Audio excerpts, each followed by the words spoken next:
ይምራል ፍቅር ነውና ይራራል አይዝልም የእርሱ ትከሻ መጨረሻ ነው መድረሻ የዓለም መድኃኒት ጌታ ነው ጠላታችንን ያሰረው የዓለም መድኃኒት ጌታ ነው ጠላታችንን ያሰረው በንጹሕ ደሙ ያዳነን ያጨበጨባቸው አመስግኑ ያነሳን በንጹሕ ደሙ ያዳነን ከወደቅንበት ያነሳን ብዙ ነው የእርሱ ውለታ እንዘምራለን ለጌታ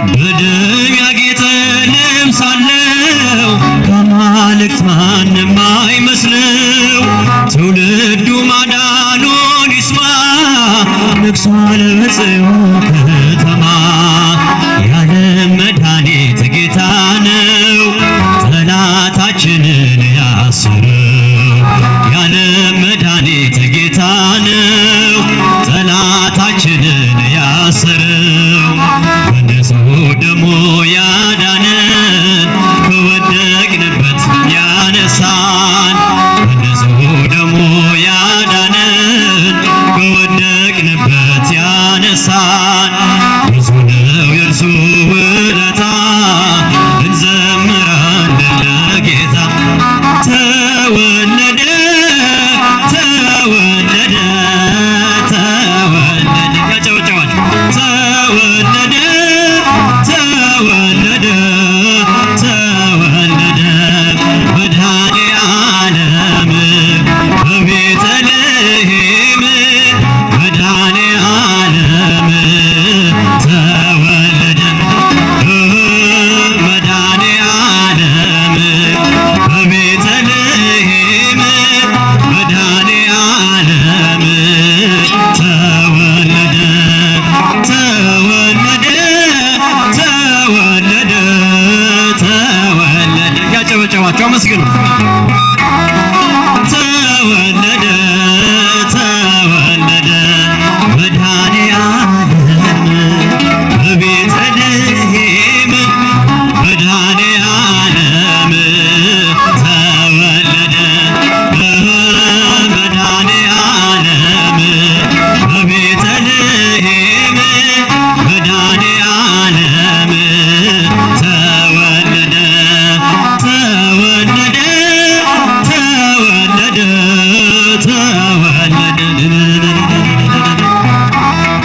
ተወለደ ተወለደ ተወለደ መድኃኔዓለም በቤተልሔም መድኃኔዓለም ተወለደ መድኃኔዓለም በቤተልሔም መድኃኔዓለም ተወለደ ዝማሬያችን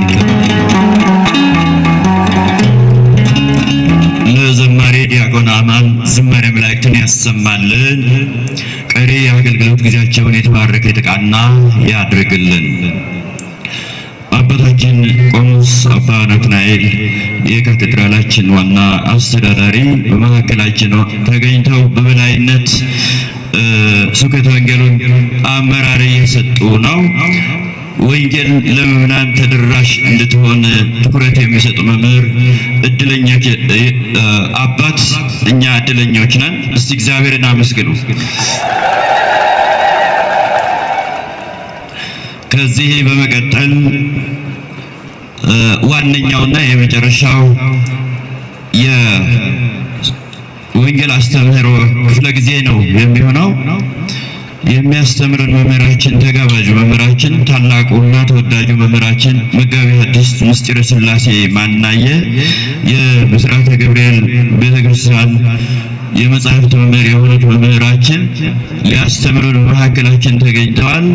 ክፍለ ጊዜውን ወደ እሳቸው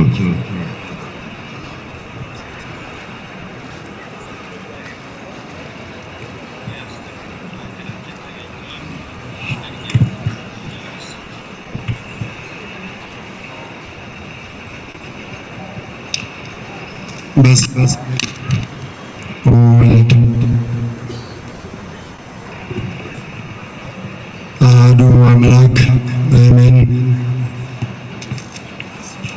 ክቡር አባታችን መልአከ ገነት ቆሞስ አባ ናትናኤል መላኩ የዚህ ታላቅና ታሪካዊ ካቴድራል ዋና አስተዳዳሪ፣ ክቡር መጋቤ ምስጢር ዓለሙ ዋጋዬ በጠቅላይ ቤተ ክህነት የስብከተ ወንጌልና መምሪያ አገልግሎት ክፍል አገልጋይ፣ ክቡራን ሊቃውንተ ቤተ ክርስቲያን፣ የተከበራቸው አዕይንተ እግዚአብሔር ካህናት፣ የምስራችን ወንጌል ዕለት ዕለት በአውደ ምሕረት የምትመሰክሩ ክቡራን መምህራን ወንጌል፣ የተከበራቸው አዕይንተ እግዚአብሔር ካህናት፣ ላይካነ ምስጢር ዲያቆናት፣ በዝማሬ የምታገለግሉ ዘማሪያን ዘማሪያት፣ በምሕረቱ አደባባይ በቅድስናው ስፍራ እግዚአብሔርን ለማመስገን ለመማፀን፣ ለጸሎት፣ ለትምህርት፣ ለትሩፋት የተሰበሰባችሁ ኦርቶዶክሳውያን ምዕመናን፣ ምዕመናት፣ የቤተ ክርስቲያናችን ጌጥና ሽልማት ውበትና ድምቀት ፈርጥና ጌጥ የሆናችሁ የአባቶች፣ እናቶች፣ ወንድሞች፣ እህቶች፣ የነገ የቤተ ክርስቲያናችን ተረካቢዎች፣ ቅን ልቡና ትሑት ስብዕና ያላችሁ ሕፃናት በዚህ ዕለት በዚህ ሰዓት በመስቀሉ እግር ስር በኦርቶዶክሳዊ ተዋሕዶ ቅድስት ቤተ ክርስቲያን ጥላ የተሰበሰባችሁ በዚህ ታላቅና ታሪካዊ ካቴድራል የአባታችን የአምላካችን የመድኃኔዓለምን ወርኃዊ በዓል ለማክበር በረከት ለመቀበል የተሰበሰባችሁ በሙሉ በእግዚአብሔር ስም እንደምን ሰነበታችሁ? እንደምን አደራችሁ? እንደምን አረፈዳችሁ? ልናመልከው የፈጠረን ልናገለግለው የሰበሰበን በቸርነቱ የጠበቀን በመግቦቱ ያልተለየን በሀብቱ ስቦ በረድኤቱ አቅርቦ በቅድስናው ስፍራ የሰበሰበን ጨለማውን ያሳለፈልን ብርሃኑን ያጎናጸፈልን በልዩ ጥሪ የጠራን የምሕረት ደጆቹን የከፈተልን የምሕረት እጆቹን በፍቅር የዘረጋልን ቸርነቱ የማያልቅ ስራው የሚደንቅ የቸርነት ባለቤት እግዚአብሔር አምላካችን ይህን ዕለት በቸርነቱ ሰጥቶ በቤቱ ስለሰበሰበን የምስራችን ወንጌል እንድንሰማ ስለረዳን በምሕረቱ አደባባይ በቅድስናው ስፍራ ስላገናኘን ስለማይነገር ስጦታው ስሙ የተመሰገነ ይሁን። ያደረገልን የሚያደርግልን ተነግሮ ተሰፍሮ አያልቅም። ለሚያደርግልን ነገር ሁሉ መስፈሪያና ልክ ቁጥር ልክ መጠን የሌለው ቸር አባት ነው። በቸርነቱ ለዚህ ዕለት ስላደረሰን ክብርና ምስጋና ለስሙ ይድረሰው። ሁላችሁም ከፍ አድርጋችሁ እንድታመሰግኑት በአክብሮት እጠይቃችኋለሁ። ቁጥራችን ብዙ ነው። ቁጥራችንን ባታሳንሱት ጥሩ ይመስለኛል። በደንብ አድርጋችሁ እግዚአብሔርን አመስግኑ ኦርቶዶክሳውያን። በእርግጥ ያው ጊዜው የብርድ ወቅት እንደመሆኑ መጠን አየሩም ቀዝቀዝ ብሏል። እሱ ይሰማናል፣ ይገባናል። ነገር ግን አሁን ፀሐይ በደንብ እየወጣች ፈካም እያለች ስለሆነ ፀሐይ ሙቀትም እየመጣ ነው። እስከዚያው ድረስ እንዲሁ እግዚአብሔርን እያመሰገን ቃሉን እየሰማን መቆየት ተገቢ ነውና እንዲሁ ደግማችሁ ከፍ አድርጋችሁ አምላካችንን አመስግኑት። እስካሁን በነበሩት ክፍለ ጊዜያት ታላላቅ አንጋፋ የቤተክርስቲያን መምህራን የእግዚአብሔርን ቃል ሲያስተምሩ ሲመሰክሩ ቆይተዋል። እንዲሁ ስራ ፈተን እግራችንን ዘርግተን አልቆየንም። ጆሮአችን ለቃሉ ተከፍቶ አይምሯችን ልቡናችንም ለቃሉ ተዘጋጅቶ ስንማር የቆየ ነው። እስካሁን ያስተማሩን መምህሮቻችንን እግዚአብሔር አምላካችን ቃለ ሕይወት ያሰማልን፣ ቃለ ሕይወት ያሰማልን፣ ረጅም የአገልግሎት ዕድሜ ያድለልን። እኔም ባለው ክፍለ ጊዜ ለተወሰኑ ደቂቃዎች ትንሽ ነገር ላለሁኝ ቀሪውን ክቡር አባታችን መፍቀሬ ሊቃውንት አባ ናትናኤል መላኩ የካቴድራሉ አስተዳዳሪ አዲስ ተመድበው የመጡላችሁ ያልጠገባቸዋቸው ገና ቤተክርስቲያን በስስት ከምታያቸው አባቶች አንዱ ናቸው። እሳቸው በሰፊው ያስተምሩናል። እኔ ትንሽ ነገር ላለሁኝ ለእኔ የምናገርበት አንደበት ለእናንተ ሰሚ ጆሮ አስተዋይ አእምሮ ለሁላችን እግዚአብሔር አምላካችን ያድለን። ቃሉን ከጆሮአችን ምስጢሩን ከልቡናችን ጋር እንዲያስማማልን የአምላካችን ቅዱስ ፈቃዱ ይሁን። ወይዜኒ ግቡ ሀበ ኖላዊክሙ ወዐቃቢሃ ለነፍስክሙ። አሁንም ወደ እረኛችሁ ወደ ነፍሳችሁም ጠባቂ ተመለሱ። የምንነጋገርበት የትምህርታችን መነሻ ይሆናል። ይህንን ቃል የምናገኘው በሐዋርያው በቅዱስ ጴጥሮስ መልእክት የመጀመሪያዊቱ መልእክቱ ምዕራፍ 2 ቁጥር 25 ላይ ተመዝግቦ እናገኘዋለን። አሁንም ወደ እረኛችሁ ወደ ነፍሳችሁም ጠባቂ ተመለሱ ይለናል የሐዋርያ ቅዱስ ጴጥሮስ። ወደ ትምህርቱ ከመግባታችን አስቀድሞ ብታውቁትም ስለ ቅዱስ ጴጥሮስ ትንሽ ነገር መናገር ያስፈልጋል። የቤተ ክርስቲያናችን ሊቃውንት ወዘያነብብ ቅድመ ይስክር ስሞ ለበዓለ መጽሐፍ ወምዝ ይጻፍ ወያንብብ። ስለ አንድ መጽሐፍ ከመናገሩ ወይም አንድን መጽሐፍ ከማንበቡ አስቀድሞ ስለ ጸሐፊው ስለ ተናጋሪው ይወቅ። ከዚያ በኋላ መጽሐፉን ያንብብ፣ ፍሬ ነገሩና መልእክቱ ምን እንደሆነም ይገንዘብ ይላል። የዚህ መልእክት ጸሐፊ አባታችን ቅዱስ ጴጥሮስ ነው።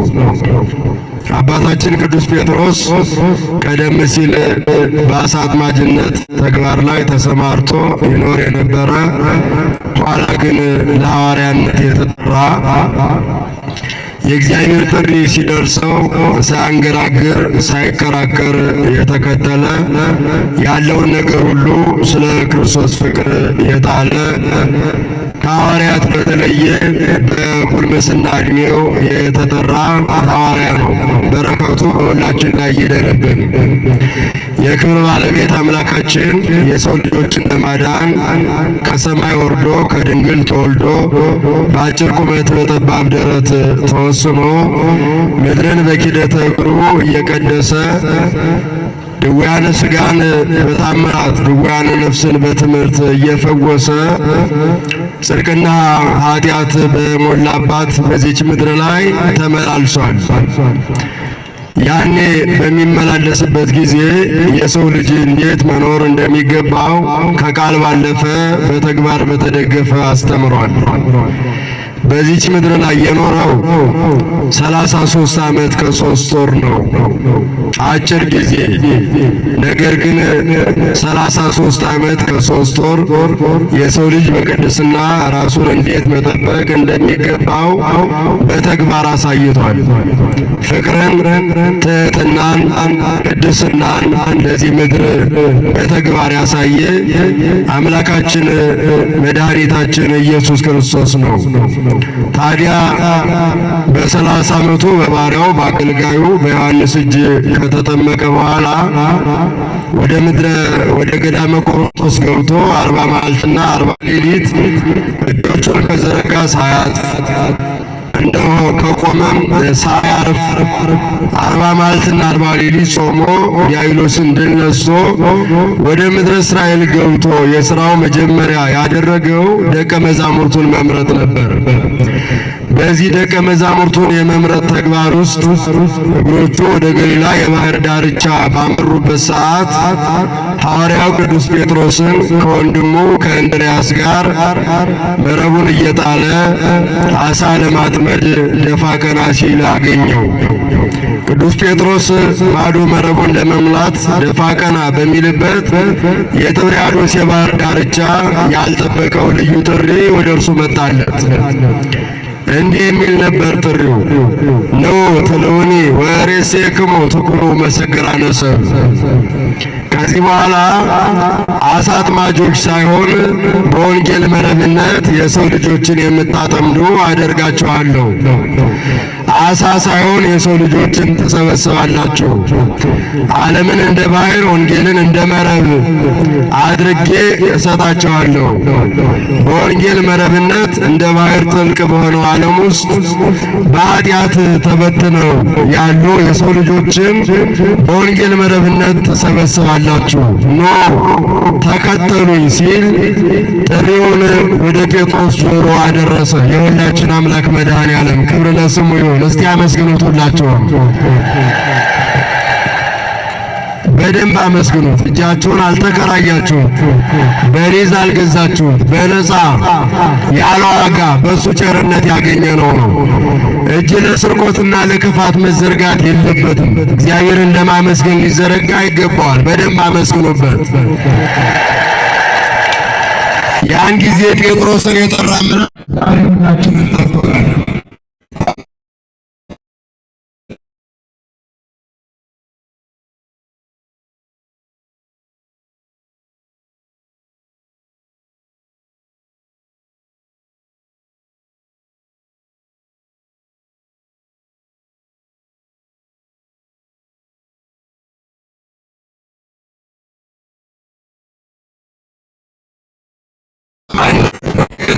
የሚል መከራከሪያ አላቀረቡም። እስቲ አስቡት። ይህ እኮ ትልቅ የዋህነት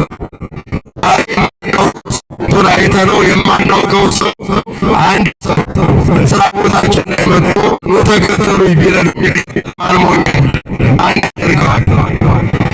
ቅዱስ ጴጥሮስና ቅዱስ እንድርያስ ግን አሳ የሚያጠምዱበትን መረብ አድርገው ያላቸው ሁሉ ትተው መረባቸውን ጀልባቸውን እዚያው ጥብርያዶስ ባህር ዳርቻ ላይ እርግፍ አድርገው ጌታችንን ተከተሉት ይላል። በዚህ በእነሱ መከተል ውስጥ ክርስቲያኖች ሁለት ትልልቅ ቁም ነገሮች አሉ። አንደኛው የዋህነት ሲሆን፣ ሁለተኛው ፍቅር ይባላል። ፍቅር እግዚአብሔርን መውደድ ማን ነው? የዋህ ያላቸውን ነገር ሁሉ ጥሎ እግዚአብሔርን መከተል። ይህ እንዴት አይነት ትልቅ መታደል ነው! እግዚአብሔር አምላካችን ለሁላችን ትሑት ልቡና ከፍቅር ጋር በቸርነቱ ያደለን። እሺ ብለው ያላቸውን ሁሉ ጥለው የማያዩትን ዓለም መንግሥተ ሰማያትን ለመውረስ የሚያዩትን መዳፋቸው ላይ ያለውን ዓለም እርግፍ አድርገው ጌታችንን ተከተሉት ይላል። ከዚያ ቀን ጀምሮ ከዋለበት እየዋሉ ካደረበት እያደሩ የቃሉን ትምህርት የእጁን ታምራት ያለ ተከፍሎ ሰምተዋል። 5 እንጀራ በርክቶ 5,000 ሕዝብ ሲጠግብ በዓይናቸው ተመልክተዋል። ይህንን 5 እንጀራ ይዞ የተገኘውም የቅዱስ ጴጥሮስ ወንድም እንድርያስ ነበር። እነሆ በዚያን ጊዜ የእጁን ታምራት የቃሉን ትምህርት ያዩና የሰሙ ዜና ታምራቱ የልቡናቸውን በር ያንኳኳ፣ እነሆ ታምራቱ የማረካቸው፣ ቃሉን ለመስማት የናፈቁ፣ መልኩን ለማየት የጓጉ ይሴኒ ላህሩ እሙኑ ደጓለ እምሕያው፣ መልኩ ደምግባቱ ከሰው ልጆች ይልቅ እጅግ ያምራል ተብሎ የተነገረለትን ውበት ለመመልከት ይከተሉት የነበሩ ሰዎች ሁሉ እነሆ እረኛ እንደሌላቸው በጎች ሲቀዘበዙ በነበረበት በዚያ ሰዓት ደቀ መዛሙርቱ ይህን ሕዝብ አሰናብት፣ ወደ መንደር ሸኘው፣ ለራሱ ምግብ ገዝቶ ይመገብ ብለው ጥያቄ ሲያቀርቡ ጌታችን ግን እንዲህ ነበር ያለው፣ ወይፈቅድ ፈንሆሙ ርሁባኒሆሙ፣ እንደ ተራቡ ሊሄዱ አልፈልግም፣ የሚበሉትን እናንተ ስጧቸው ነበር ያለው። በዚያን ጊዜ የሐዋርያው የቅዱስ ጴጥሮስ ወንድም ከወንድሙ ከጴጥሮስ ጋር የተጠራው እንድርያስ 5 እንጀራዎች ብቻ እዚህ አሉ፣ እነዚህ ለዚህን ያህል ሕዝብ እንኳን ለምግብነት ለሽጣነት አይበቁም፣ ምን ይሆናሉ? ለምንስ ሊደርሱት ይችላሉ? ጭንቀት ነበር። በዚያ ጭንቀት ውስጥ የክብር ባለቤት አምላካችን እረኛ እንደሌላቸው በጎች ሲቅበዘበዙ ደፋ ቀና ሲሉ የነበሩትን ጥቂቱን አብዝቶ ትንሹን አበርክቶ ለመመገብ ስለወደደ ፈቃዱ ስለሆነ እኒያን 5 እንጀራዎችና 2 ዓሣዎች ከደቀ መዛሙርቱ እጅ ተቀበለ። ባረካቸው፣ ለደቀ መዛሙርቱም ሰጠ። እነሆ በ5 እንጀራና በ2 ዓሣ 5000 ሕዝብ ጠገበ። 12 ቅርጫትም ተርፎ ተትረፍርፎ ተነሳ ይላል። ክብርና ምስጋና ለመድኃኔዓለም ይሁን። ይህን ያደረገው አምላካችን የእጁን ታምራት የቃሉን ትምህርት እያደረገ ከቀጠለ በኋላ የመጨረሻ ፍጹም ድኅነቱን ለሰው ልጆች ለመስጠት ተላልፎ የሚሰጥበት ጊዜ ሲደርስ ጡንቻቸው የፈረጠመ ጉልበታቸው የጠነከረ ሮማውያን ወታደሮች ጌታችንን ለመያዝ በመጡበት ሰዓት የእጁን በረከት የበሉ የቃሉን ትምህርት የሰሙ እነሆ አንለይም ሲሉት የነበሩ ደቀ መዛሙርት ሁሉ ጥለው ተበተኑ ነው የሚለን። ሁሉም ቢክዱ እኔ አልክድህም ሲል የነበረው ጴጥሮስ እንኳ ወተለወ ስምዖን ጴጥሮስ የራእይ ማይለቅቶ ለነገር የነገሩን ፍጻሜ ለማየት ከሩቅ ሆኖ ይመለከት ነበር ነው የሚለው። ያን ጊዜ ልቡናው ጽናት አላገኘም። በመከራ ፊት በርትቶ መቆም አልተቻለውም። የመከራ ጊዜ ወዳጅ መሆን አልቻለም። ታዲያ ከሩቅ ሆኖ ሲሄዱ እየሄደ ሲቆሙ እየቆመ እንደምንም ጠንክሮ በርትቶ እስከ ሊቃነ ካህናቱ ግቢ የመጀመሪያው በር ቢያመራም ሁለተኛውን በር ለማለፍ ግን አቅም አላገኘም፣ ብርታት አላገኘም። ፍርሃት ልቡናውን ናጠው። አሳ ያጥምድበት እንደነበረው ውቅያኖስ ልቡናው በፍርሃት መናጥና መናወጥ ጀመረ። ያን ጊዜ ክርስቲያኖች ከክርስቶስ ይልቅ ወደ ሊቃነ ካህናቱ አሽከሮች፣ አገልጋዮች እጥፍ ብሎ እነሆ ሰዓቱ የብርድ ሰዓት ስለነበረ እሳት ሲሞቁ እሱም ተመሳስሎ እሳት ለመሞቅ ቀረብ አለ ነው የሚለን። መምህሩ ጌታው ከአሳ አጥማጅነት ወደ ሐዋርያነት የጠራው የመረጠው ያከበረው ጌታ ለመከራ ሲዘጋጅ እሱ ግን ብርዱን ለማስወገድና እሳት ለመሞቅ ይዘጋጅ ነበር። ነገር ግን ወደ ነደደው እሳት ወደ እሳቱ ጸዳል እሳት ለመሞቅ ከብርዱ ለመላቀቅ ጠጋ ባለበት ሰዓት ጴጥሮስ ከፈተና መራቅ አልቻለም። ምክንያቱም አለባበሱ፣ አነጋገሩ ማንነቱን ያሳብቅ ነበር። ከዓለም የተለየ ክርስቶስን የተከተለ ከክርስቶስ ጋር ውሎ የሚያድር አድሮ የሚውል በክርስቶስ ፍቅር የታጠረ ስለነበረ ከእነዚያ ሰዎች ጋር ለመመሳሰል ቢሞክርም ከእነሱ ጋር መግጠም ግን አልቻለም። ዳር ዳር ሲል የሊቃነ ካህናቱ አሽከር ጥያቄ ያቀረበችለት በጣም ከባድ ፈተና፣ አንተ የናዝሬቱ ኢየሱስ ደቀ መዝሙር ነህ፣ ተከታይ ነህ፣ ከሱ ጋር ነበር ካለችው ይሄ ጴጥሮስን እንደ እንጨት የሚያደርግ በጣም የሚያስደነግጥ ጥያቄ ነበር። ጴጥሮስ ይህን ጊዜ የመለሰው መልስ እኔ ይህን የምትይውን ሰው አላውቀውም የሚል ነበር። ቀደም ሲል በፍኖተ ቂሳርያ ከእግዚአብሔር አብ ተገልጦለት አንዱን አካል እግዚአብሔር ወልድን በአካል እያየው እየተመለከተው አንተ ውእቱ ክርስቶስ ወልደ እግዚአብሔር ሕያው፣ አንተ የሕያው እግዚአብሔር ልጅ ክርስቶስ ነህ የሚል የማይለወጥ የማይናወጥ ምስክርነትን የሰጠው ጴጥሮስ አንደበቱ ተለወጠ። የመከራ ጊዜ አስቸጋሪ ነው። እግዚአብሔር ከመከራ ይሰውረን። ማን ይቆማል የመከራ ጊዜ? ማን ይጸናል የመከራ ጊዜ? ክርስቲያኖች ኧረ እኔ ይህን የምትይውን አላውቀውም ሲል አንደበቱ ተለወጠ ነው የሚለን። ክርስቲያኖች የመከራ ጊዜ ሰውን ተለዋዋጭ ያደርገዋል፣ ብርቱውን ያደክመዋል፣ እውነተኛውን አንደበቱ በሐሰት እንዲተካ ያደርጋል። የመከራ ጊዜ ቀዩን የሚያጠቁር ወፍራሙን የሚያቀጥን እውነተኛውን ሐሰተኛ የሚያደርግ ተለዋዋጭ ተገለባባጭ የሚያደርግ ክፉ ነው። አምላካችን ከመከራ ሁላችንን በቸርነቱ ይሰውረን። ስለዚህ እናለ ደግመው ደጋግመው ጠየቁት።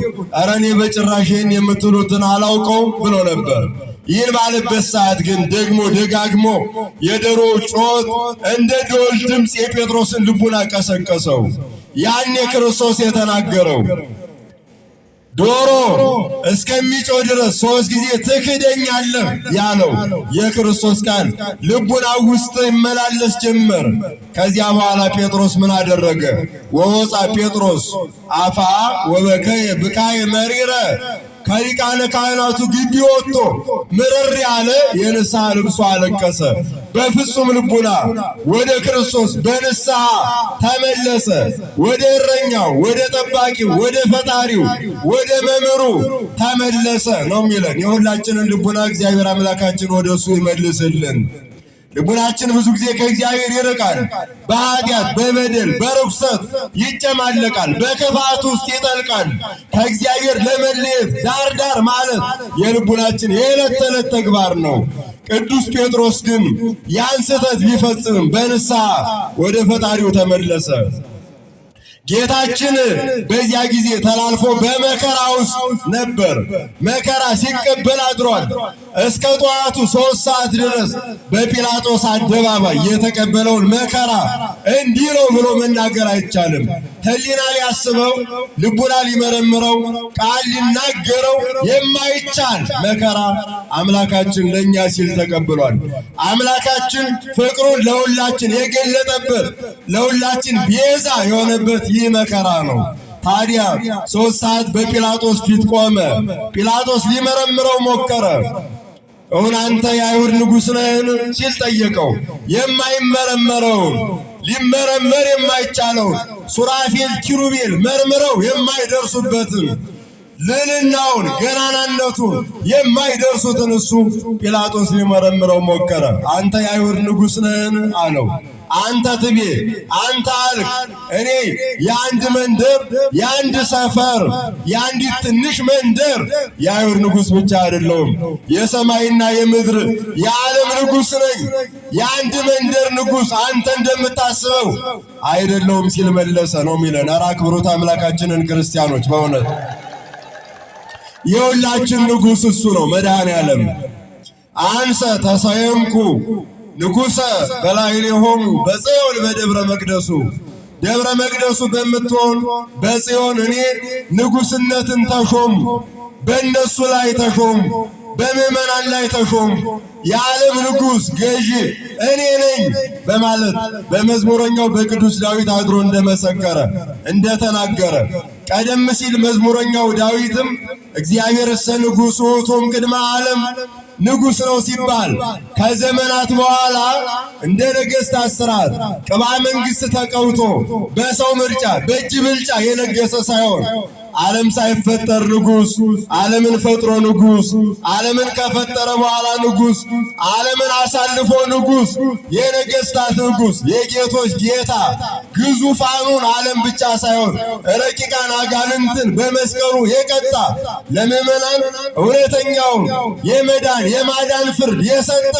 እውነተኛው ንጉሣችን የክብር ንጉሥ መድኃኔ ዓለም ነው። ክብርና ምስጋና ለስሙ ይሁን።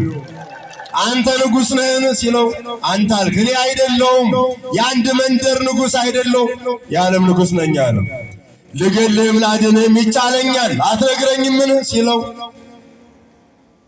ከሰማይ ካልተሰጠ በቀር ልትገለኝም ልታድነኝም አትችልም፣ የምሞተው በእኔ ፈቃድ እንጂ በአንተ ትእዛዝ አይደለም ነው የሚለው ጲላጦስን ጌታችን። ምክንያቱም የሚሞተው በፈቃዱ ነው። ከሰማይ የወረደው ከድንግል የተወለደው ወደ መስቀል የወጣው እጅና እግሩን የተቸነከረው የእኛን ሞት ነስቶ የእሱን ሕይወት የሰጠን በፈቃዱ ነው። ይህንን የሶርያው ሊቅ ቅዱስ ኤፍሬም ያደንቀዋል እንዲህ በማለት ዘዚያነ ሞተ ነሳ ወእንቲአሁ ሕይወተ ወሀበነ፣ የእኛን ሞት ወሰደ የእሱን ሕይወት ለእኛ ሰጠን። አሁን የምንኖረው ሕይወት እሱ የሰጠን ነው። በደሙ የከበረ በመስቀሉ የታጠረ በቃለ ወንጌሉ ከብሮና ታጥሮ የሚኖር ሕይወት መስቀሉ እግር ስር ያገኘ ነው። መድኃኔ ዓለም የሰጠን ነው። ሞታችንን ያራቀልን የእሱን ሕይወት የሰጠን፣ የእኛን መከራ እሱ የተቀበለ ተገዶ አይደለም፣ ወዶ በፈቃዱ ነው። ይህንን ሊቁ ዮሐንስ አፈወርቅ እንዲህ ይገልጠዋል። ሞተ በፈቃዱ ወተቀብረ በስምረቱ፣ በፈቃዱ ሞተ በፈቃዱም ተቀበረ ነው የሚለው። ተገዶ አይደለም። ተገደደ ከተባለ በሰው ልጆች ፍቅር ነው። ነገር ግን የአይሁድ ኃይልና ጉልበት አይደለም ለመስቀል ያበቃው፣ ልቡናው ላይ ያለው ለሰው ልጆች ያለው ፍቅር ነው። እግዚአብሔር አብ ዓለምን ስለወደደ ልጁን ሰጠ። እግዚአብሔር ወልድ ሁላችንን ስለወደደ ራሱን ሰጠን፣ ሕይወቱን ሰጠን። በመስቀል ላይ ነፍሱን ሊሰጥልን ወደደ። ይህን ያደረገው አምላካችን ከ6 ሰዓት እስከ 9 ሰዓት መስቀል ላይ ችንካር ላይ ነው የቆመው። መስቀል ላይ ችንካር ላይ በቆመበት እግሩ በተቸነከረበት በዚያ ሰዓት የተሰማውን የሕመም ስሜት እንዲህ ነው ብሎ መግለጥ አይቻልም። ክርስቲያኖች እስቲ አስቡት። እንኳን ብረቱ ወፍራም በሆነ ቃኖት መቸንከርና ትንሽ ሚስማር እግራችንን ጠቅ ቢያደርገው ምን ያህል ሕመም እንደሚሰማን ታውቃላችሁ። እግራችንን በምን ያህል ፍጥነት ከዚያ ላይ እንደምናነሳው ትረዳላችሁ። አምላካችን ግን ጥልቅ የሆነ ፍቅሩን የገለጠበት ለሁላችን ቤዛ፣ ሕይወት፣ መድኃኒት የሆነበት ከ6 ሰዓት እስከ 9 ሰዓት የሰዓቱን ርዝመት አስቡት። የመከራ ጊዜ ሰዓት አጭሩ ረዥም ነው እንኳን ረዥሙ ከ6 ሰዓት እስከ 9 ሰዓት መስቀል ላይ ነበር። ጎኑን በጦር እየተወጋ ተጠማው ሲል መራራ ሐሞት እየተጋተ የአይሁድ ጭካኔ መራራ የሆነ ክፋታቸው ተገልጦ እየታየ እስኪ የእግዚአብሔር ልጅ ከሆንክ ከመስቀል ውረድና እንመንብህ የሚል ተግዳሮታቸው በጆሮ መስኮት እንደ መራራ ሐሞት እየተንቆረቆረ መስቀል ላይ ነበር። እሱ ግን በቀኖት እየተቸነከረ ጎኑን በጦር እየተወጋ መራራ ሐሞት እየተጋተ ያስተማረን ፍቅር ነው። ፍቅርን የነገረን እንዲህ ነበር ያለው፣ አባቶይ የሚያደርጉትን አያውቁትምና ምን በላቸው አለን። ምን በላቸው? ፍቅር የሚገለጠው በደስታ ጊዜ አይደለም፣ በመከራም ጊዜ ጭምር ነው። አምላካችን ከቤተልሔም ዋሻ እስከ ቀራንዮ በተግባር ያሳየን፣ ያስተማረን፣ መኖር የሚገባን ሕይወት ምን መምሰል እንደሚገባው ያሳየን ፍቅርን ነው። ክርስቲያኖች ፍቅር ትልቅ ነው። ሙታን ከሚያስነሱ ይልቅ ፍቅር ያላቸው ሰዎች ይበልጣሉ። ዮሐንስ አፈወርቅ እንደዚያ ነው የሚለው፣ ዘሰ ያዕቅባ ለፍቅር ውእቱ የአቢ እምለ ያነሱ ሙታነ። ሙታን ከሚያስነሱ ሰዎች ይልቅ ፍቅር ያላቸው ሰዎች ይበልጣሉ። ምክንያቱም ፍቅር ራሱ እግዚአብሔር ነው። ፍቅር ራሱ መድኃኔ ዓለም ነው። በመስቀል ላይ የታየው ድንቅና ጥልቅ ፍቅር የሁላችን አባት መድኃኔ ዓለም ነው። መራራ ሐሞት ለጋቱት፣ እግሩን እጁን በቀኖት ለቸነከሩት፣ በጦር ለወጉት፣ ደሙን ላፈሰሱት፣ ስጋው እስኪያልቅ ለገረፉት፣ መከራ ላጸኑበት፣ የሾህ አክሊል ለደፉበት፣ ለተዘባበቱበት፣ ፊቱን ሸፍነው በጥፊ ለመቱት፣ በፊቱ ተንበርክከው የስላቅ ስግደት ለሰገዱለት ለእነዚያ ሁሉ ያሳየው ፍቅር ነው። አባቶች የሚያደርጉትን አያውቁትምና ምን በላቸው አለን። ምን በላቸው? ይቅር በላቸው። አያችሁ፣ አምላካችን የፍቅር አምላክ ነው። መስቀል የፍቅር ምልክት ነው። ቤተ ክርስቲያናችን የፍቅር ቤት ናት። ቅዱስ ሥጋው ክቡር ደሙ የፍቅር ስጦታ ነው። እመቤታችን የፍቅር እናት ናት። ጻድቃን፣ ሰማዕታት፣ ቅዱሳን የምንላቸው የዚህ የፍቅር ውጤቶች ናቸው። በዚህ የፍቅር መሬት ላይ ተዘርተው የበቀሉ የክርስቶስን መከራ መስቀል በፍቅር የሚሸከሙ ለዓለም ጥላቻን ሳይሆን ፍቅርን የሚያስተምሩ ክርስቶስን የመሰሉ ናቸው። በመስቀሉ እግር ስር የዋለ በመስቀሉ ጥላ ስር የተከለለ ሁሉ ከፍቅር ውጭ ሌላ ዓላማ፣ ሌላ መገለጫ፣ ሌላ ምልክት የለውም። የእግዚአብሔር የሆነ ክርስቶስን የተከተለ መገለጫው፣ መታወቂያው የእግዚአብሔር መሆኑ፣ የክርስቶስ ልጅ መሆኑ መረጋገጫው ፍቅር ያለው ከሆነ ነው ክርስቲያኖች። ነገር ግን ጥያቄው ፍቅር አለን ወይ የሚለው ነው። ፍቅር እንደ ሰማይ ርቆናል፣ እንደ ነፋስ ረቆናል። ፍቅር የሌለን መሆኑን በብዙ መልኩ ማረጋገጥ ይቻላል። አሁን ያለንበት ሁኔታ ፍቅር በጣም እንደራቀን፣ ልቡናችን ከፍቅር እንደተራቆተ እንደደረቀ ያሳየናል። የክርስቶስ ልጆች ነን ካልን ግን ፍቅርን ገንዘብ ማድረግ ያስፈልጋል። ቀራንዮ የፍቅር ትምህርት ቤት ነው። ዛሬ የምናስበው በየወሩ በ27 የምንሰበሰበው አምላካችን ያሳየንን ያንን ፍቅር ለመማርና ያንን ፍቅር ተቀብለን ለዓለም ልናሳየው ነው። አምላካችን ጦር ለሰበቁበት፣ ዘገር ለነቀነቁበት፣ መራራ ሐሞት ለጋቱ ክፉ ነገር አላደረገም። አባቶች የሚያደርጉትን አያውቁትምና ምን በላቸው ነው ያለው? ይቅር በላቸው። እየቻለ ማጥፋት እየቻለ ያደረገው ግን ያንን ነው። ክርስትና መልኩ፣ ውበቱ፣ ደም ግባቱ ክርስቶስን መምሰል ነው። ከክርስቶስ የተለየ ክርስቶስን ያልመሰለ ክርስትና ስም ብቻ ይሆናል። ክርስቲያኖች ስም ብቻ ነው የሚሆነው። ክርስትና ተብሎ ሊጠራ ይችላል፣ ክርስትና መሆን ግን አይችልም። ክርስትና መሆን የሚችለው ክርስቶስን ስንመስል፣ እርሱን ስንከተል፣ ክርስቶስ የገለጠውን ፍቅር ስንኖረው ስንተገብረው ነው። እኛ በማስመሰል ነው እየተጓዝን ያለ ነው። ክርስቲያኖች አምላካችን ከፍቅር የተራቆተ ልቡናችንን በፍቅር ያልብስልን። በእውነት እስቲ አመስግኑት አምላካችንን።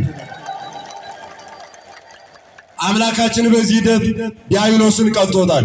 ለሁላችን ድህነትን ሰጥቶናል። ሕይወትን አድሎናል። ከመስቀል ወርዶ ወደ መቃብር በመውረድ ፈርሶ በስብሶ መቅረትን ካስሩ ነቅሎታል።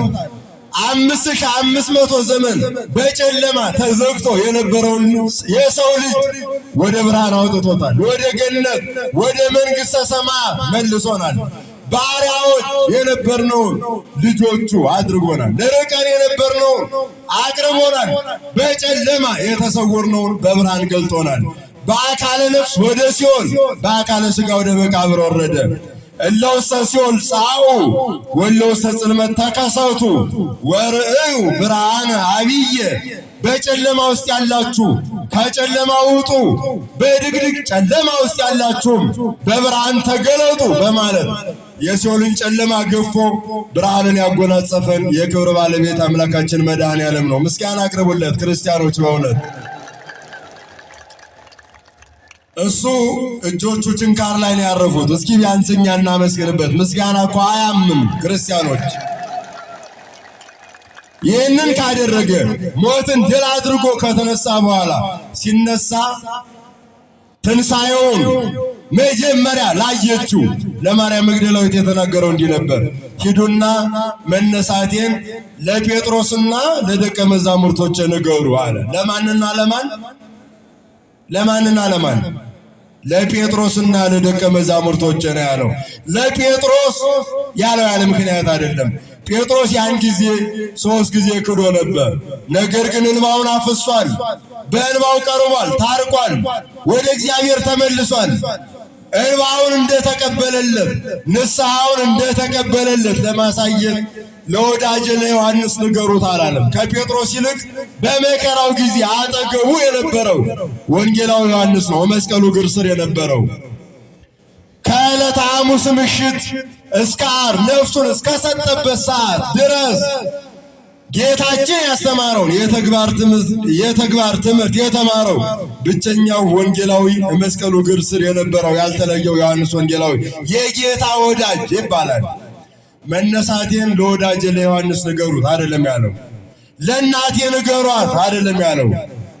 እንቅፋት ለገጠመው ለተሰናከለው፣ ነገር ግን ተሰናክሎ ላልቀረው በንስሐ ወደ አባቱ ወደ ፈጣሪው ወደ እረኛው ወደ ጠባቂው ለተመለሰው ለጴጥሮስና ለደቀ መዛሙርቶች ንገሩ አለ ይላል። አያችሁ መመለሳችንን ምን ያህል እንደሚወደው። ይህን ፍቅሩን ያየ፣ ይህን ፍቅሩን ያጣጣመ፣ ይህን ቸርነቱን የተገነዘበ ሐዋርያ ቅዱስ ጴጥሮስ በጎችን ጠብቅ፣ ግልገሎችን አሰማራ፣ ጠቦቶችን ጠብቅ የሚለውን ኃላፊነት ከመምህሩ ከክርስቶስ የተቀበለ ሐዋርያ አሳ ያጠምድ በነበረበት የጥብርያዶስ የባህር ዳርቻ መረብህን ለመሙላት አትድከም፣ በጎችን ጠብቅ፣ ግልገሎችን ጠብቅ፣ ጠቦቶችን ጠብቅ የሚል አደራ ኃላፊነት የተሰጠው ይህ ሐዋርያ የክርስቶስን ፍቅር እንዲህ ገልጠዋል።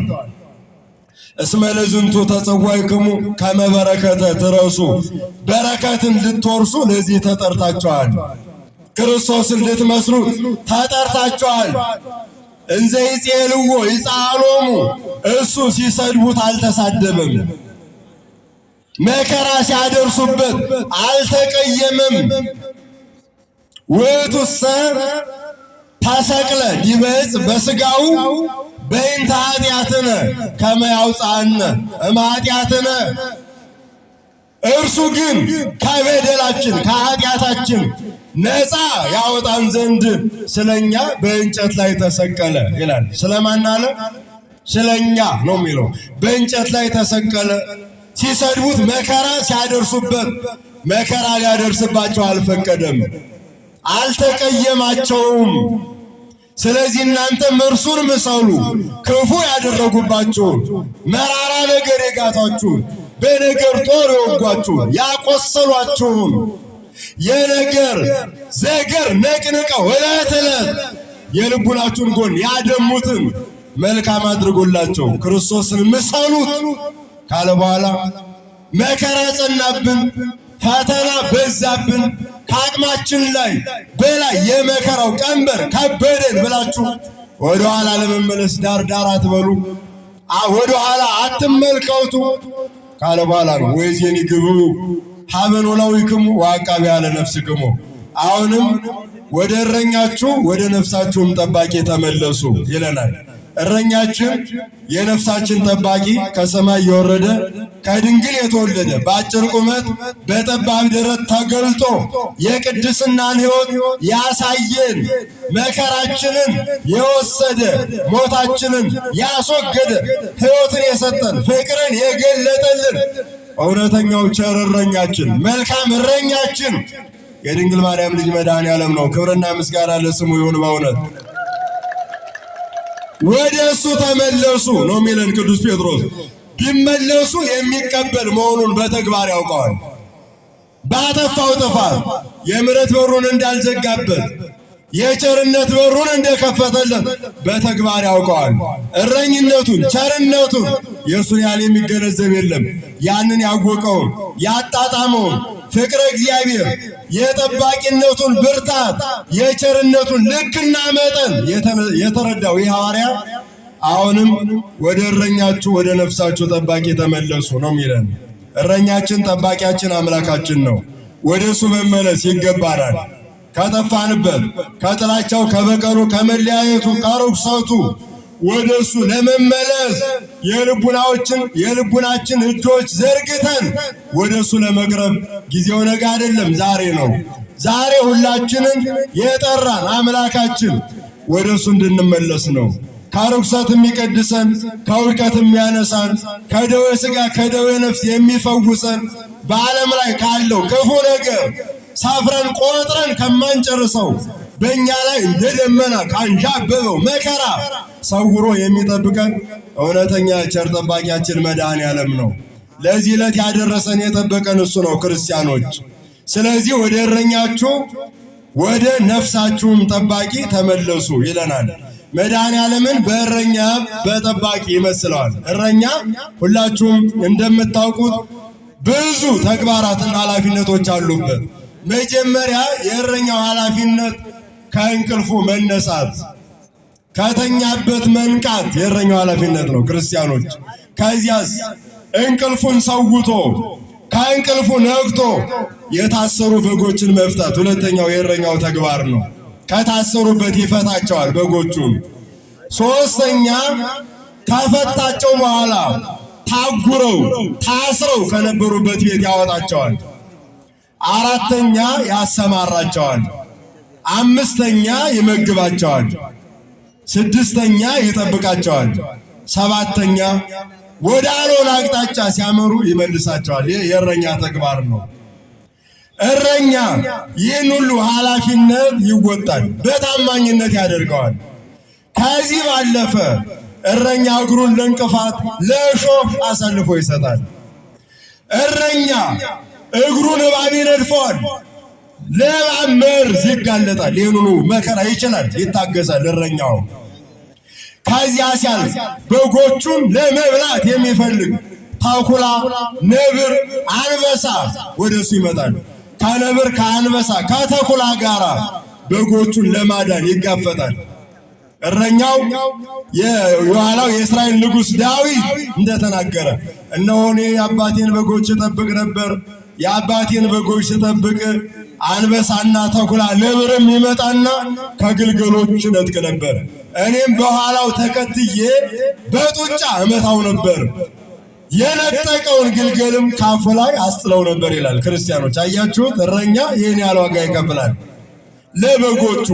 እስኪ አሁን አስቡት፣ ለባል የገዛውን በግ አንበሳ ከበር መጥቶ ቢወስድበት አንበሳ የሚከተል ሰው ይኖራል? ከኛ መካከል ማን ይኖራል? እንዲያው አበዛውት። ውሻ ሲወስደው እንኳን አንበሳ ከፍ አለ በዛ። ውሻ እንኳን ቢወስደው ማን ይከተላል? እግሬ አውጪ ነው የምንለው። እረኛ ግን ይህን ዋጋ ይከፍላል። በተቃራኒው ከእረኛው ተቃራኒ ያለ ምንደኛ ወይም ሰነፍ እረኛ ደግሞ አለ። ክርስቲያኖች ሰነፍ እረኛ ለበጎቹ የማይገደው ግዴታው ሆኖ ከታሰሩበት ይፈታቸው፣ ካታጎሩበት ያወጣቸው፣ ማሰማራት በሚገባቸው ሜዳ በትክክል የማያሰማራ ምንደኛ አለ። የለመለመ ሳር የጠራ ውሃ ባለበት አይደለም በጎቹን እደረቀ መሬት ላይ አስተኝቶ የሚውል ሰነፍ እረኛ አለ። ምንደኛ ደሞዙ እንጂ የበጎች መብላት አለመብላት፣ ውሃ ማግኘት አለማግኘት የማይገደው ምንደኛ አለ። ይሄ የመልካም እረኛ ተቃራኒ ነው። መልካሙ እረኛ ቅድም ያሳያችሁ ነው። ከዚያ ከመልካሙ እረኛ በላይ መልካሙና ታማኙ እውነተኛው እረኛ ግን ስጋውን ቆርሶ ደሙን አፍሶ የመገበን በመስቀል እጆቹን ዘርግቶ የተሰቀለው ስጋውን ቆርሶ እንድንበላ እንድንጠጣ የሰጠን የሁላችን አምላክ መድኃኔዓለም ነው። ምስጋና አቅርቡለት ክርስቲያኖች። በእውነት ያ እረኛ ያን ያህል ዋጋ ቢከፍልም መጨረሻ ላይ በጎቹን ወይ ራሱ አርዶ ይበላቸዋል፣ ወይ ሸጦ ፍላጎቱን ያሟላባቸዋል፣ የቤት መስሪያ ያደርጋቸዋል፣ የጎጆ ማግኛ የጉድለቱ መሙያ ያደርጋቸዋል። እውነተኛው ቸር እረኛ ግን መድኃኔዓለም ነው። ቸርነቱ ልክ መጠን የሌለው፣ ፍቅሩ ወሰን ገደብ ድንበር የሌለው፣ ፍቅሩ ወረት የሌለበት፣ ሳቶ የማያልቅበት፣ ቸርነቱ የማይነጥ፣ መሐሪነቱ የማይደበዝዝ የማይቀዘቅዝ እውነተኛ እረኛ ስጋውን ቆርሶ የሚሰጥ ደሙን አፍሶ እንድንጠጣው ሕይወት እንድናገኝ የሰጠን የድንግል ማርያም ልጅ እውነተኛው እረኛ ነው። ኧረ ምስጋና አቅርቡለት፣ በእውነት ይገባዋል። ስለዚህም እንዲህ አለን፣ አነ ውእቱ ኖላዊ ኄር፣ ቸር እረኛ እኔ ነኝ። ወኖላዊ ሰሄድ የሚወጡ ነፍሶ ቤዛ አባግዩ። መልካም እረኛ ቸር እረኛ ስለ በጎቹ ራሱን አሳልፎ ይሰጣል። ስለ በጎቹ ምን ይሆናል?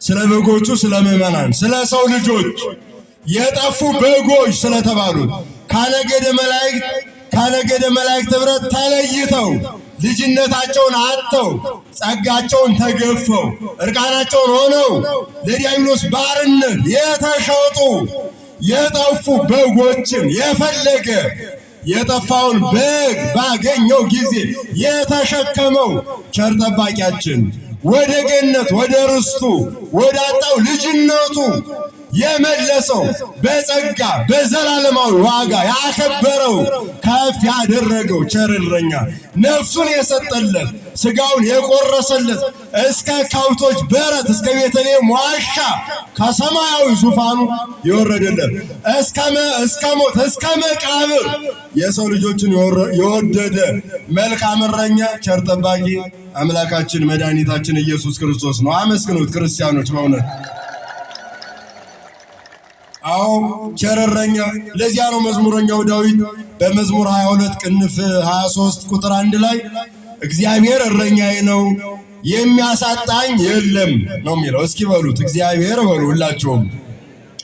እረኛዬ ነው የሚያሳጣኝ የለም፣ በለመለመ መስክ ያሰማራኛል፣ በዕረፍቱ ውኃም ያሳድረኛል ይለዋል። በዕረፍቱ ውኃ የለመለመ መስክ ማለት ያልተበረዘ ያልተበከለ ንጹሕ ትምህርት ያልተመረዘ የሰውን አእምሮ ልቡና የማይመርዝ የማይበክል የማያበላሽ ለደዌ ነፍስ አሳልፎ የማይሰጥ ንጹህ ትምህርት የምስራች ወንጌል በሚመሰከርበት የለመለመ መስክ ማለት ቅድስት ቤተ ክርስቲያን የመስቀሉ እግር ስር የለመለመ መስክ በክርስቶስ ጣለ ደም የለመለመ በክርስቶስ ደም የረሰረሰ የጠላት ጦር የማያፈርሰው የማይገረስር ሰው የምእመናን የበጎቹ መሰማሪያ ኦርቶዶክሳዊ ተዋሕዶ ቤተክርስቲያን ናት። በዚህ የሰበሰበን ገና ነው አምላካችን ክብርና ምስጋና ለስሙ ይሁን።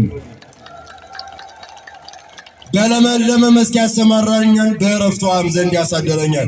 የዕረፍቱ ውኃ ማለት የተጠመቅንበት በመጠመቂያው ገንዳ ብቅ ጥልቅ ብለን የእግዚአብሔር ልጆች የሆንበት ከመድኃኔዓለም ቀኝ ጎን የፈሰሰው ማየ ገቦ የዕረፍቱ ውኃ ይባላል። ልጆቹ የሆንበት ነው። ልጆቹ ያደረገን በዚህ ጥልቅ ምስጢር ነው። ለመጠጣችን ደሙን ለጥምቀታችን ውሃውን ከጎኑ አፍስሷል። እግዚአብሔር እረኛዬ ነው፣ የሚያሳጣኝ የለም። በለመለመ መስክ በንጹህ ትምህርት በዕረፍት ውኃ ከጎኑ በፈሰሰው ማየ ጥምቀት የዘላለም ሕይወት የዘላለም ዕረፍት ሊሰጠኝ ያሳድረኛል ካለ በኋላ ሜጣ ለነፍሴ ወመርሃኒ ፍኖተ ጽድቅ በእንተ ስመ ዚአሁ ስለ ገናና ስሙ ነፍሴን መለሳት። ከኃጢአት ወደ ጽድቅ፣ ከትዕቢት ወደ ትሕትና፣ ከጥላቻ ወደ ፍቅር፣ ከመለያየት ወደ አንድነት፣ ከርኩሰት ወደ ቅድስና፣ ከሲኦል ወደ ገነት፣ ከአሳር ወደ ክብር ነፍሴን መለሳት ነው የሚለው። ክብርና ምስጋና ለአምላካችን ይሁን። በእውነት የመለሰን የቀደሰን ርኩሰትን ያስወገደልን እውነተኛው እረኛችን ጠባቂያችን የድንግል ማርያም ልጅ መድኃኔዓለም ነው። ስለዚህ ሐዋርያው የቀመሰውን ያጣጣመውን የተደረገለትን ነገር ነው ያስተማረን። አሁንም ወደ እረኛችሁ ወደ ነፍሳችሁም ጠባቂ ተመለሱ። ይህ እረኛ ከሌሎች እረኞች ይለያል። እረኞች ይደክማሉ፣ እረኞች ይዝላሉ፣ እረኞች ይሰለቻሉ፣ እረኞች ጨዋታ ያታልላቸዋል። እረኞች በጎቻቸውን ለተኩላ በጎቻቸውን ለሌባ ለወንበዴ አስረክበው ባዶአቸውን ሊገቡ ይችላሉ። ባዶውን የማይመለስ ቸል የማይል የማይዝል የማይደክም የማይተኛ የማያንቀላፋ እውነተኛው እረኛ መድኃኔዓለም ነው። ክብርና ምስጋና ለስሙ ይሁን። ተነግሮለታል፣ እንደዚያ ተነግሮለታል። መዝሙረኛው ቅዱስ ዳዊት በመዝሙር 120 እንዲህ በማለት ነው የመሰከረለት።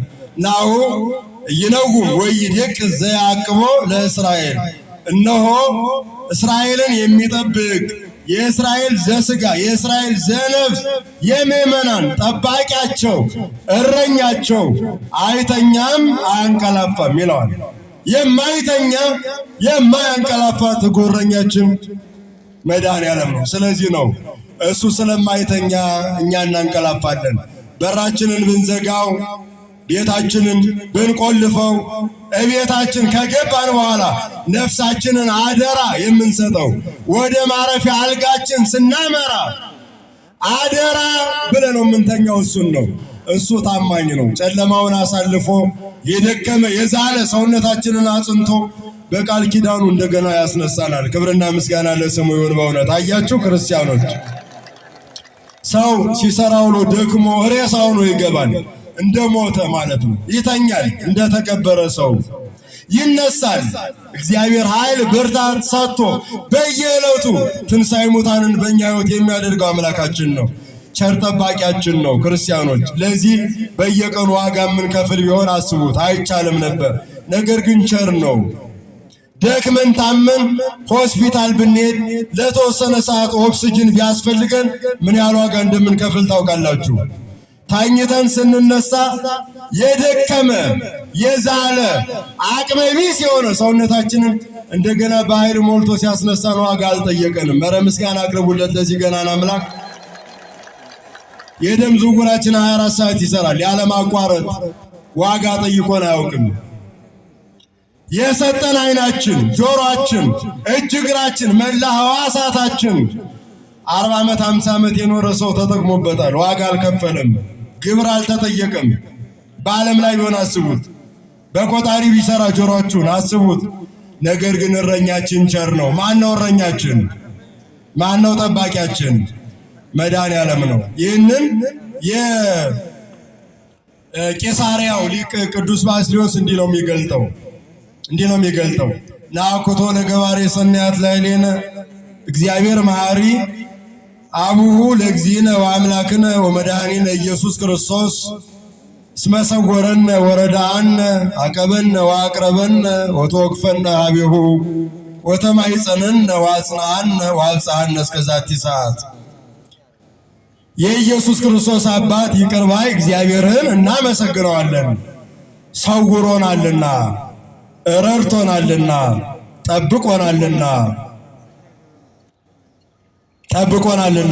አቅርቦናልና፣ ተቀብሎናልና፣ አጽንቶናልና፣ እስከዚህችም ሰዓት አድርሶናልና ይቅር ባይ እግዚአብሔርን ጠባቂያችን እረኛችን እሱን እናመሰግነዋለን ይላል። እስቲ አመስግኑት እናንተ በእውነት ቅዱስ ባስልዮስን ምሰሉ። ለጥበቃው ሌላ ነገር አናደርግም፣ ምስጋና ነው። ጥበቃ ብዙ አይነት ጥበቃ አለ። መለኮታዊ ጥበቃ አለ፣ አሁን የተገለጠው ነው። መላካዊ ጥበቃ አለ።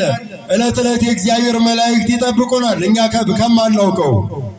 እነሆ ይጠብቅ ዘንድ መላኬን በፊትህ እልካለሁ፣ ወደምትገባበት ምድርም ያወርስ ዘንድ መላኬን እልካለሁ፣ ይጠብቅ ዘንድ። ኃጢአት አትስራ፣ በፊቱ ተጠንቀቅ። መላካዊ ጥበቃ ነው። በኦሪት ዘጸአት ምዕራፍ 20 ቁጥር 23 ተመዝግቧል። ክርስቲያኖች ሰብአዊ ጥበቃ አለ። በቅዱሳን ሐዋርያት፣ በጳጳሳት፣ በሊቃነ ጳጳሳት፣ በቀሳውስት፣ በመምህራን፣ በዲያቆናት ዕለት ዕለት የሚፈጸም ሰብአዊ ጥበቃ አለ። ይህ በወንጌል በትምህርት የሚደረግ ነው። ልቡናችንን አእምሯችንን ቤተ ክርስቲያን ትጠብቃለች። ሰው በብረት አጥር ብቻ አይጠበቅም። የበለጠ የሰው ማንነት መንፈሳዊ ማንነቱ የሚጠበቀው በቃል እግዚአብሔር አጥርነት ነው።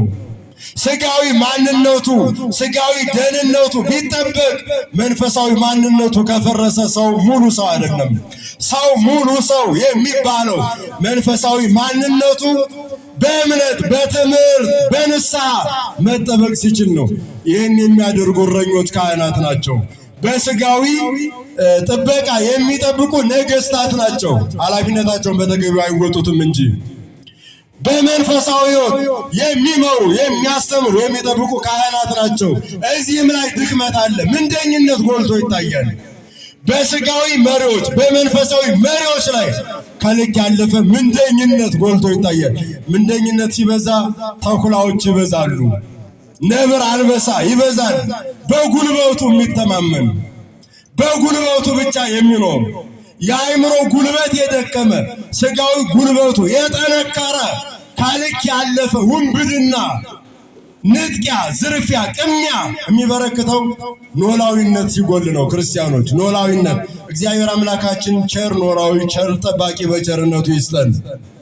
ጥበቃ በሶስት ይከፈላል። መለኮታዊ ጥበቃ ይሄ ዳር ድንበር ገደብ የለውም፣ አይወሰንም።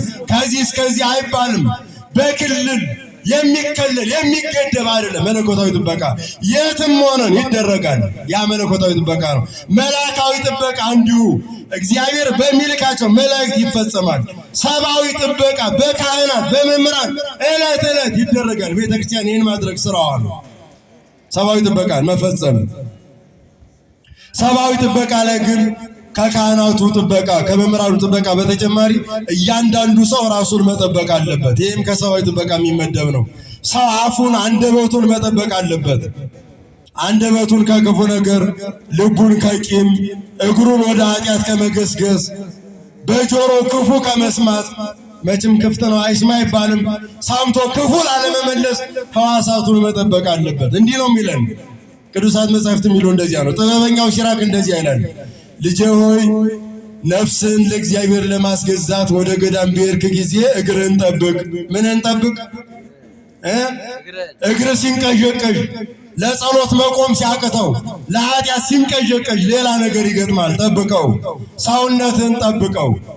ከካህናቱ ይልቅ ያንተ ሰውነት ለራስህ ቅርብ ነው። ከካህናቱ ይልቅ ራስን አንተ ታውቀዋለህ። አንተ ያልጠበቀውን ካህናቱ ሊጠብቁት አይችሉም። እንዴት አድርገው? ካህናቱ አፋዊ ማንነትን ያያሉ፣ ውስጥህን የምታውቀው ግን አንተ ነህ። እጅን ከስርቆት፣ ሰውነትን ከመበደል፣ እጅን ከመግደል መጠበቅ ይሄ የሰብአዊ ጥበቃ አካል ነው። ሰው ራሱ ለራሱ እረኛ ይሆናል፣ ራሱን ለመጠበቅ። ምክንያቱም ሰሚ ጆሮ አስተዋይ አእምሮ አለው። ሰሚ ጆሮ አስተዋይ አእምሮ ተሰጥቶን ራሳችንን ሳንጠብቅ ለሚመጣው ጥፋት ተጠያቂው እግዚአብሔር ወይም የሚጠብቀን መልአክ አሊያም ሊጠብቀን የተመደበ ካህን አይደለም። ራሳችንን መጠበቅ ግዴታችን ነው። ክርስቲያኖች ወደ እግዚአብሔር ለማቅረብ በንስሐ ወደ እረኛችን ለመቅረብ ያስፈልጋል። ይህን ስናደርግ ነው መጠበቅ የሚኖረው። አንድ ሰው እግዚአብሔር ይጠብቀኛል ብሎ ኤሌክትሪክ ይጨብጣሉ። እግዚአብሔር ይጠብቀኛል ብሎ ልም አለ ገደል ላይ ይወድቃል። እግዚአብሔር ይጠብቀኛል ብለ ከዚህ ፎቅ ብትዘል አጥንትህ የማይገኝ። ራስን መጠበቅ ያስፈልጋል። እግዚአብሔር ይጠብቀኛል ብለ መኪናው ሳይቆም ዜብራ ላይ ታቋርጣለህ? አታደርገውም። ስጋዊ ሕይወትን ለመጠበቅ እንደምትተጋ መንፈሳዊ ሕይወትን ሌቦች፣ ተኩላዎች፣ መናፍቃን በክደት መሰርሰሪያ ሰርስረው ሰብረው መንፈሳዊ ማንነትን እንዳይዘርፉት፣ ስብና እንዳይዘረፍ፣ ቃፎ ብቻ እንዳትሆን ራስን መጠበቅ ያስፈልጋል። ዋናው ጠባቂያችን እግዚአብሔር ነው። ሁለተኛ ጠባቂያችን መላእክት ናቸው። ሶስተኛ ጠባቂዎች ካህናት ናቸው። አራተኛ እኛ ነን። ከዚያ ሲያልፍ የቅዱሳን አባቶቻችን ምልጃ፣ ጸሎት፣ ረድኤት፣ በረከት ይሄ ሁሉ አለ። በዚህ ሁሉ ጥበቃ ስር እንድናልፍ ማድረጉ እግዚአብሔር ለኛ ያለውን ፍቅር የገለጠበት ነው። እግዚአብሔር በእኛ ሕይወት የሚያደርገው ነገር በሙሉ ሲጠቀለል ፍቅሩን የሚያሳይ ነው። ከቤተልሔም እስከ ቀራንዮ እስከ ጎልጎታ መካነ መቃብር ጉዞ ብናደርግ ለኛ የሚያደርገውን መግቦት፣ ጠባቂነት፣ ቸርነቱን እያንዳንዱን ነገር ብንዘረዝረው ፍቅሩን የሚያሳየን ነው። በፍቅሩ የጠራን በፍቅሩ የጠበቀን የሰበሰበን የአባቶቻችን አምላክ ክብርና ምስጋና ለስሙ ይሁን። ቃሪውን እንዳልኳችሁ አባቶቻችን በተለይ ክቡር አባታችን መላከ ገነት አባ ናትናኤል መላኩ እጅግ ትልቅ ወንጌላዊ አባት ናቸው። የፍቅር የትህትና አባት ናቸው። ከፍቅር በቀር ሌላ ዓላማ የሌላቸው አባታችን እሳቸው በአባታዊ ቡራኬና ቃለ ምዕዳን ያጎደልኩትን ሞልተው ያጠመምኩትን አቅንተው አባታዊ ቡራኬያቸውንም ስለሚሰጡን